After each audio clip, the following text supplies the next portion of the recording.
হযরত আবু হুরায়রা রাদিয়াল্লাহু তাআলা হতে বর্ণিত, তিনি বলেন, রাসূলুল্লাহ সাল্লাল্লাহু তাআলা আলাইহি ওয়াসাল্লাম বলেছেন, দুনিয়া মুমিনের জন্য জেলখানা এবং কাফেরের জন্য স্বর্গ। এর ব্যাখ্যা হলো, কোনো আসামি জেলখানায় গেলে সে তার ইচ্ছামতো জেলখানা থেকে বের হতে পারে না এবং স্বাধীনভাবে সে সেখানে কিছু করতেও পারে না, বরং জেলখানার নিয়ম শৃঙ্খলা অনুযায়ী সে চলতে বাধ্য হয়।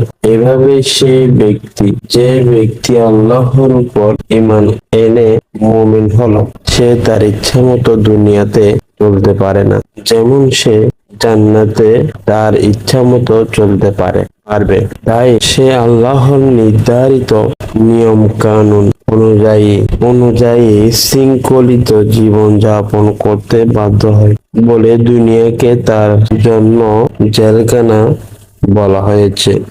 অন্যদিকে যে ব্যক্তি কারো তোয়াক্কা করে না, সে যেমন নিজ ইচ্ছামতো চলে, তেমনি কাফেররা আল্লাহকে মানে না বলে তারা দুনিয়াকে জান্নাত মনে করে এবং তারা যা ইচ্ছে অবাধে তাই করে। তাই দুনিয়াকে তাদের জন্য জান্নাত বলা হয়েছে।